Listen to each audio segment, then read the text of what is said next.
الرحمن الرحیم وَإِن كُنتُم فِي رَيْبٍ مِّمَّا نَزَّلْنَا عَلَىٰ عَبْدِنَا وَإِن كُنتُم اور اگر تم ہو فی ریب شک میں مما اس چیز کے بارے میں جو نزلنا ہم نے نازل کیا علی عبدنا اپنے بندے پر فاتو تو پس لے آؤ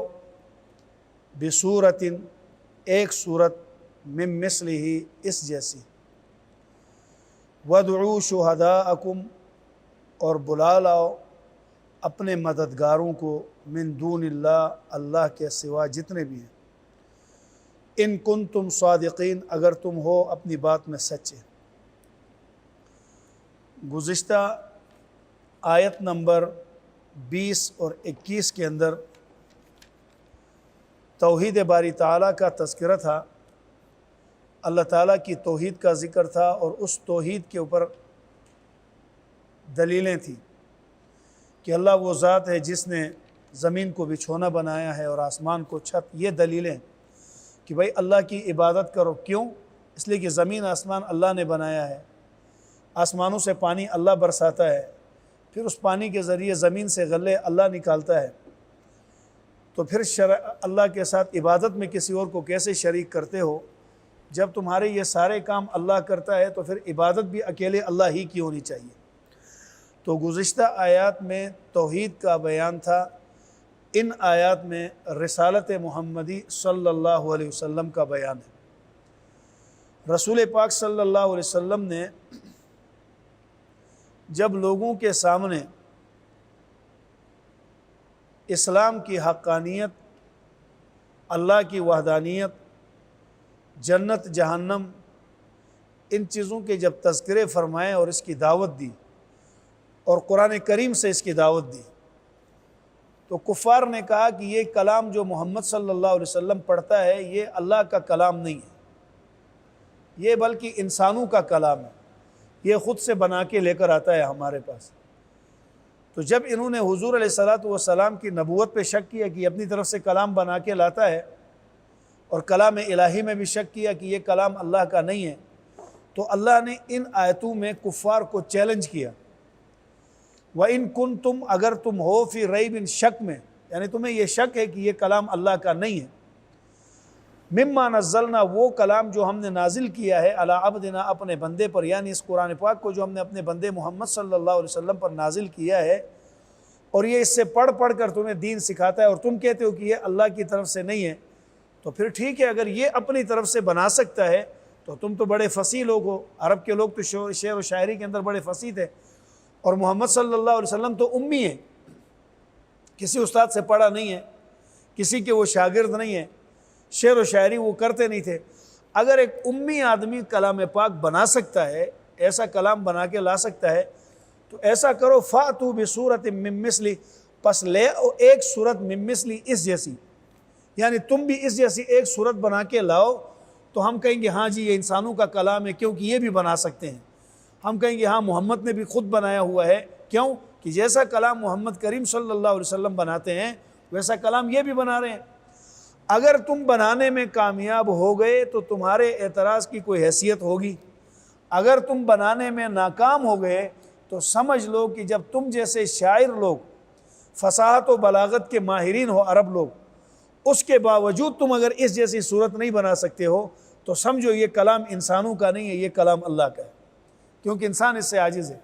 اسی لیے اللہ تعالیٰ نے یہ نہیں فرمایا کوئی بڑی صورت لے آؤ،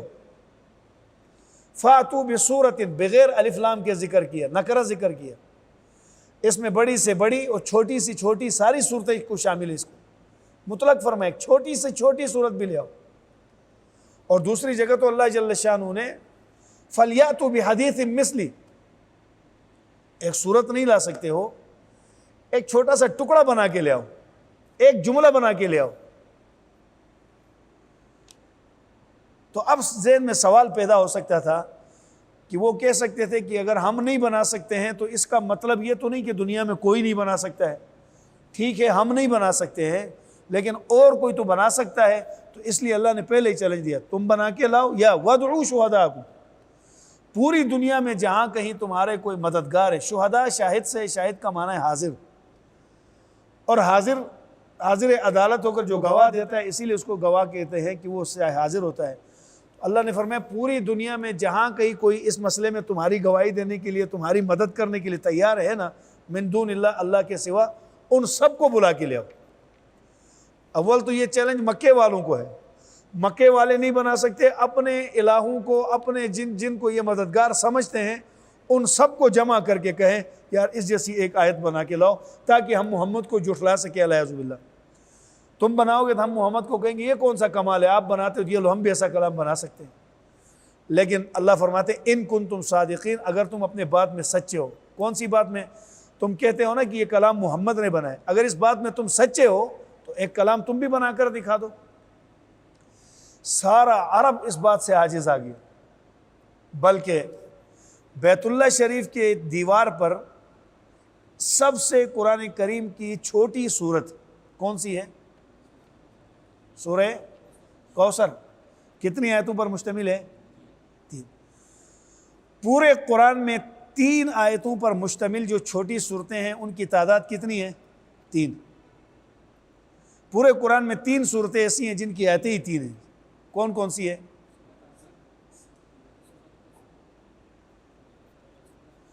سب صورتوں کے آخر میں مزے کی بات ہے، را آتا ہے۔ عصر، نصر، کوثر۔ عصر، نصر، کوثر۔ سورہ نصر کی بھی 3 آیتیں ہیں۔ اذا جاء نصر اللہ والفتح ورأيت الناس يدخلون في دين الله افواجا فسبح بحمد ربك واستغفره انه كان توابا۔ نصر کی بھی 3 آیتیں، انا اعطیناک الکوثر فصل لربک وانحر ان شانئک هو الابتر۔ کوثر کی بھی 3 آیتیں،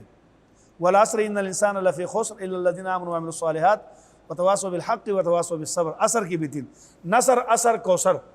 ان آیتوں، یہ 3 صورتیں ایسی ہیں جن کی 3 آیتیں ہیں۔ تو رسول اکرم صلی اللہ علیہ وسلم کے زمانے میں سارے شعراء کو جمع کیا گیا، اور قرآن کریم کی سب سے چھوٹی صورت انا اعطیناک الکوثر کو کاغذ پہ لکھوا کے بیت اللہ شریف پہ آویزاں کی گئی، بیت اللہ کی دیوار پہ لٹکائی گئی، اور سارے مشرکین مکہ کے جتنے بڑے بڑے شعراء تھے جو کلام پہ فصاحت اور عبور رکھتے تھے اور شعر و شاعری میں ہم قافیہ الفاظ پڑھنے میں ماہر تھے، ان کو کہا گیا اب تم ایسی ایک صورت بنا کے دکھاؤ، اگر تم نے سورہ عصر جیسی، کوثر جیسی ایک صورت بنائی، ہم سمجھیں گے واقعی یہ کلام محمد نے بنایا ہوا ہے، کیونکہ یہ لوگ بھی بنا سکتے ہیں۔ سارے بڑے بڑے شعراء جمع ہو گئے، کوشش کی، ایسی نہیں بنا سکے، الفاظ کے اعتبار سے بھی، معنی کے اعتبار سے بھی ایسی۔ تو ان کا جو سب سے بڑا شاعر تھا غالباً امرؤ القیس، اتنا بڑا شاعر، وہ آیا آ کے، اس نے آخری شاعر رہ گیا، اس نے کوشش کی انا اعطیناک الکوثر فصل لربک وانحر ان شانئک هو الابتر۔ جملے بھی ہم قافیہ ہیں، وہ باوزن ہیں۔ اب اس نے اس جیسی عربی عبارت لانے کی کوشش کی، پھر نہیں بنا، تو پھر اس نے شروع کیا انا اعطیناک الکوثر فصل لربک وانحر ان شانئک هو الابتر۔ اب اس جیسا اپنا کلام بنانا چاہا، نہیں بنا، پھر تیسری بار پھر سورت پڑھی انا اعطیناک الکوثر فصل لربک وانحر ان شانئک هو الابتر۔ اب اس جیسا اپنا کلام بنانا چاہ، نہیں بنا، تو چوتھی بار اس نے کیا کہا والعصر انا اعطیناک الکوثر فصل لربک وانحر ان شانئک هو الابتر واللہ ما ھذا قول البشر۔ انہوں نے کہا خدا کی قسم یہ کسی انسان کا کلام نہیں ہے۔ پھر اس نے تسلیم کر لیا خود، جب اپنا اس جیسا کلام جب نہیں بنا سکا، اتنا بڑا شاعر تھا، عربوں کو ایک جملہ آگے رکھ دو تو اس جیسے کئی اشعار بناتے تھے، لیکن ان اعطینا کے مقابلے میں جب عاجز آ گیا تو خود ہی اپنی زبان سے کہا واللہ ما ھذا قول البشر، اللہ کی قسم یہ کسی انسان کا کلام نہیں، انسان اس سے عاجز ہے۔ تو اللہ نے فرمایا وَإِن كُنتُمْ، اور اگر ہو تم فِي رَيْبٍ شک میں، مما اس چیز کے بارے میں نزلنا جو ہم نے نازل کیا علی عبدنا اپنے بندے پر، فَأْتُوا تو لے آؤ بِسُورَةٍ ایک صورت مِن مِثْلِهِ اس جیسی چھوٹی سی چھوٹی صورت۔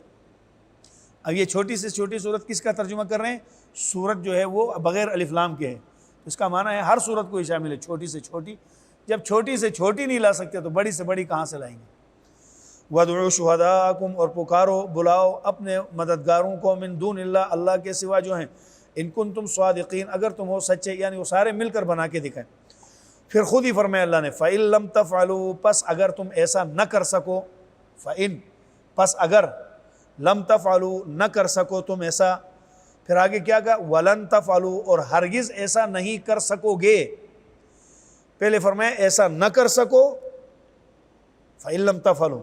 پس جب تم اگر ایسا نہ کر سکو، ولن تفعلوا اور ہرگز کر بھی نہیں سکو گے، یعنی ایسا کلام بنا نہیں سکتے، تو فاتقوا النار تو ڈرو آگ سے، التی وہ آگ، وقودها کہ اس کا ایندھن، الناس انسان ہیں، والحجارہ اور پتھر، اعدت للکافرین تیار کی گئی ہے یہ کافروں کے لیے جہنم، یعنی جس کے اندر جلنے والا ایندھن لکڑی کے طور پر جو استعمال ہوگا وہ انسان اور پتھر۔ تو اب دھمکی دے دی بھائی اس سے ڈرو۔ آگے اب ایمان والوں کو بشارت اور خوشخبری سنا دی، وبشر الذین اور وبشر اور خوشخبری سنا دے، الذین ان لوگوں کو آمنوا جو ایمان لائے، وعملوا الصالحات اور نیک کام کیے، ان لہم بے شک لہم ان کے لیے جنات باغات ہیں، تجری بہتی ہیں، من تحتہا اس کے نیچے، الانہار نہریں، ایسے باغات جن کے نیچے سے ان کے لیے نہریں بہتی ہیں ماننے والوں کے لیے، کلما جب کبھی رزقو دیا جائے گا منہا اس سے، من ثمرۃ پھل، رزقن کھانے کے لیے، پہلے رزقو کا معنی دیا جانا، دوسرے رزقن کا معنی کھانے کے لیے، کلما جب کبھی رزقو دیا جائے گا ان کو منہا اس سے یعنی جنت سے، من ثمرۃ پھل، رزقن کھانے کے لیے،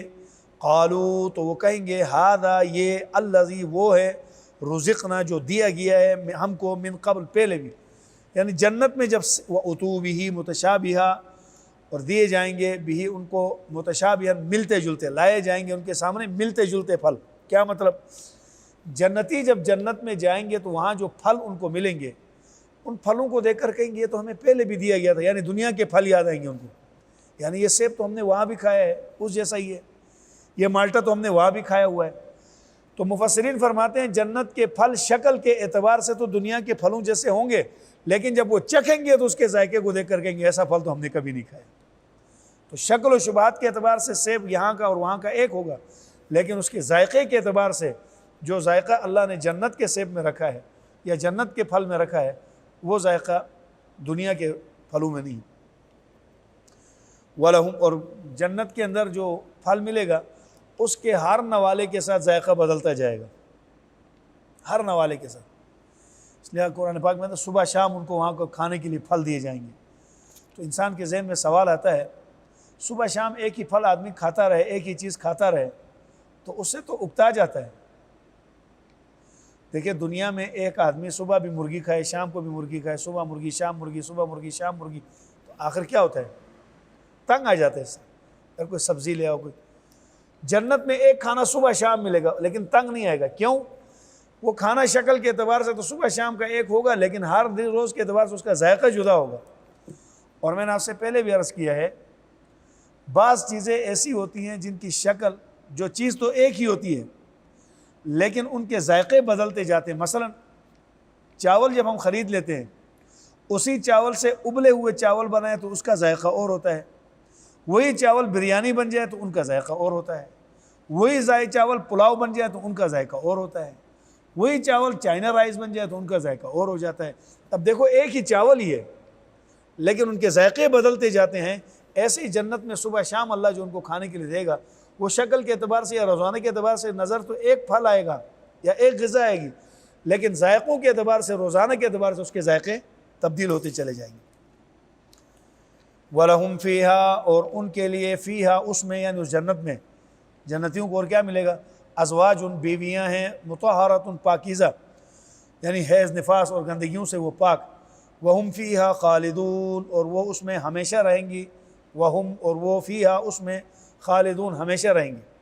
کافی ہے جیتنا، کچھ ساتھی اکثر نہیں ہے۔ ایک بار ترجمہ سنیں، آج ہماری اپنی طبیعت بھی گڑبڑ ہے۔ وَإِن كُنتُمْ اور اگر ہو تم فی ریب شک میں، مما اس چیز کے بارے میں نزلنا جو ہم نے اتارا، علی عبدنا اپنے بندے پر، یعنی قرآن کریم جو اپنے بندے پر اس کے بارے میں شک من ہو، فَأْتُوا بِصُورَةٍ پس لے آؤ ایک صورت من مثلہ اس جیسا کلام ایک صورت لے آؤ، وَادْعُوا شُهَدَاءَكُمْ اور بلاؤ اپنے مددگاروں کو، من دون اللہ جو اللہ کے سوا ہے، ان کنتم صادقین اگر ہو تم سچے، فَإِن لَمْ تَفْعَلُوا پس تم اگر ایسا نہ کر سکو، وَلَن تَفْعَلُوا اور ہرگز ایسا نہیں کر سکو گے، فتقو تو ڈرو النار آگ سے التی وہ آگ وقودها جس کا ایندھن الناس انسان ہے والحجارہ اور پتھر اعدت للکافرین اور تیار کی گئی ہے جہنم کافروں کے لیے وبشر اور خوشخبری سنا دے الذین ان لوگوں کو آمنو جو ایمان لائے وعملوا الصالحات اور نیک کام کیے ان لہم یہ کہ ان کے لیے باغات ہیں تجری بہتی ہیں من تحتہا ان کے نیچے الانہار نہریں کلما جب کبھی رزقو دیا جائے گا منہا اس سے من ثمرۃ پھل رزقاً کھانے کے لیے قالوا تو وہ کہیں گے ھذا یہ الذی وہ ہے جو رزقنا ہمیں دیا گیا من قبل پہلے بھی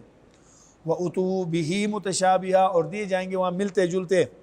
پھل ولہم فیہا اور ان کے لیے اس میں ازواج بیویاں ہیں مطہرۃ پاکیزہ